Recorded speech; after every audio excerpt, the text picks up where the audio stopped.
nagkapamilya ka, tol, Busy na. ano mo din, kumbaga, Yan time.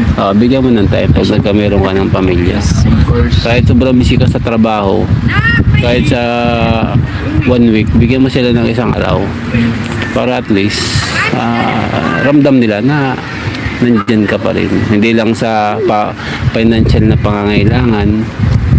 Siyempre yung ano din, yung ano ba, banding din. Yun ang wag mong kakalimutan, tol, pag nagpamilya ka. Kasi napakahalaga yun, tol. Para pinapag-asawa mo na ako.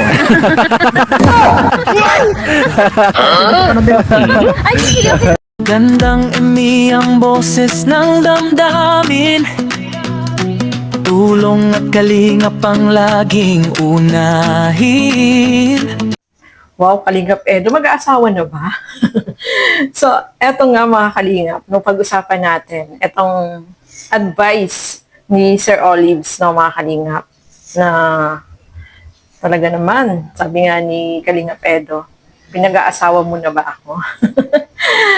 So, ayun nga po, no, mga Kalingap, eto nga, si Kalingap Edo ay kasama ni Sir Olives, sinama siya sa banding nila ng family ni Sir Olives. Kasi sabi niya, mas maganda kapag halimbawa may asawa ka na, yung sa loob ng 1 linggo, yung Sunday is family day or family time mo kapag meron ka ng pamilya. So, napakaganda ng advice ni Sir Olives dyan, o mga Kalingap. Kasi, syempre, may karanasan na siya, may asawa na siya. So, itong si Kalingap Edo ay binibigyan niya ng advice, di ba? So, maganda yan, no? Na nabibigyan ng advice itong si Kalingap Edo. At natawa nga siya kasi nga pinapag-asawa mo na ako.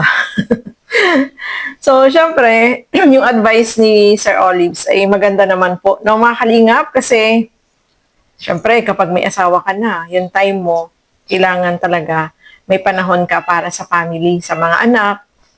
Yung araw ng linggo ay magkaroon kayo ng bonding moment ng pamilya. So, yun po ang maganda, no, mga Kalingap.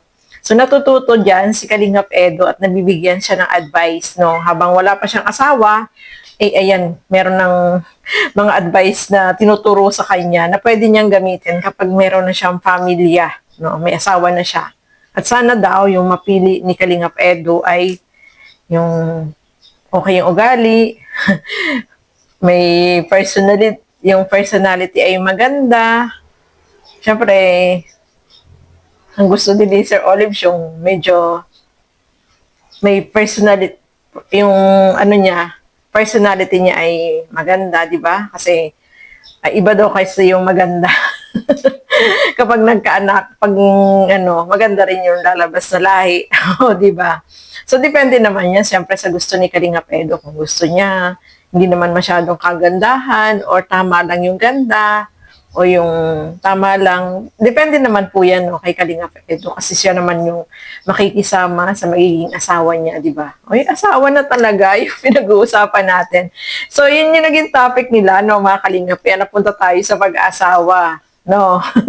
So, syempre, gusto din natin na lumagay sa tahimik itong si Kalingap Edo kasi nagkikwento nga si Sir Olives na sabi niya, etong napangasawa niya, parang naglalakad lang daw siya sa, sa bagasbas, tapos parang nagkaanuhan lang na nakasalubong niya, na sinabi niya, will you marry me? Parang ganun. Di ba? So, parang biglaan na hindi niya kilala na parang napasubo siya ba. Pero, yung napangasawa naman niya ay talaga naman na yan. Kita natin, napakaganda ng mga anak. Parang magkakapatid lang sila kung tingnan, di ba? So, yun ang maganda. Tapos, lagi silang may family time. Yun ang maganda. At isa pa dito, mga Kalingap, ikwento ko lang, yung naranasan ko sa, sa Saudi, no? Kasi, almost 15 years ako nag-work dyan. Yung mga anak niya, every week talaga yon, no, mga Kalingap. Pupunta sila sa bahay ng nanay. Doon sila magtatanghalian hanggang hapunan. Gabi na sila uuwi. So, yun ang kagandahan sa kanila. Talagang may time sila para sa magulang nila, sa family. Kahit na magkakalayo yung mga bahay nila, may mga asawa na sila, pupunta sila sa nanay para bumisita. dala kasama yung mga anak, mga katulong, ng mga ano nila. Basta sama-sama sila, naghahapunan, tanghalian. So, yun ang bandingan, kwentuhan. Yun ang kanilang time. Basta sa loob ng isang linggo, hindi yan papalya, mga kalingap. Ganon kaganda yung nakita ko na kaugalian nila na talagang hindi nila kinakalimutan yung magulang nila. Sobrang mahal nila yung magulang nila. Ganon sa Saudi. Talagang araw ng yan, pupunta talaga sila. Lahat, magkakapatid, pupunta, bibisitahin yung magulang nila. So, ganyan yung nakikita ko sa kay Sir Olives, no? Na tinuturo niya kay Kalingap Edo, kapag may asawa ka na, yung time mo sa family, kailangan meron kang isang araw na time. Especially yung Sunday, yung family bonding nyo, na talagang kailangan nyo ng isang pamilya.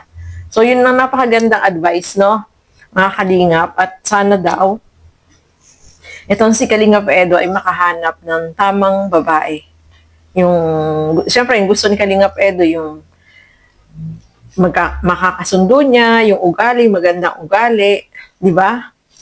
So, kung ano man yung itsura na gusto ni Kalingap Edo, ay nasa kanya na niya yan. Pero yung ugali talaga, mas importante. Kasi kapag yung ugali ay hindi maganda, hindi kayo magkakasundo. So, dapat kilalanin niyo maigi kung sino yung tamang babae para sa kanya. No, mga Kalingap, ay talagang napunta na tayo sa pag-aasawa, no? So, syempre, may edad na si Kalingap Edo, no? Mga Kalingap, ilang taon na si Kalingap Edo. So, tama lang na mag-asawa na siya. Kasi, para pag nagkaanak siya, yung anak niya ay parang kasing edad niya lang. Kasi mahirap pag may edad na mag-asawa, tapos yung anak mong baby pa, mahirap pong mag-alaga. So, mas maganda, pwede na siya mag-asawa. Ang tanong, sino kaya? So, nasa kay Kalingap Edo kung sino yung pipiliin niya, no? Kasi siya naman yung makikisama at siya naman yung bubuo ng pamilya. So, tayo ay nandyan lang, nakasupport, no? Na sana ay yung mapili niya ay yung tamang babae para sa kanya. No, mga Kalingap. At sabi pa nga nila, meron daw ipapakilala na parang pamangkin ng asawa ni Sir Olives. So, malay natin, di ba? Ito na pala yung inaantay ni Kalingap Edo. So, abangan na lang natin kung sino yung tamang babae para kay Kalingap Edo. So, ayan po, no, mga Kalingap. Maganda yung naging advice ni Sir Olives kay Kalingap Edo. Kasi yun ang the best talaga kapag may family ka na, yung time sa pamilya. Hindi dapat mawala. Kasi marami nangyayari na nagkakahiwalay dahil walang time. Wala man lang panahon yung asawa, yung pamilya ay hindi man lang nilalabas or hindi man lang sila nagbabanding. Yun, ganun kalimitan yung nangyayari na naghihiwalay. Yung iba naghahanap ng iba kasi kulang ng attention, no, mga Kalingap. So, ayan po. Thank you so much po sa inyong walang sawang panonood at pagsuporta dito sa aking mga ginagawang reaction video. So, ayan. Hanggang dito na lamang po muna. Thank you and God bless sa atin lahat. Bye-bye po.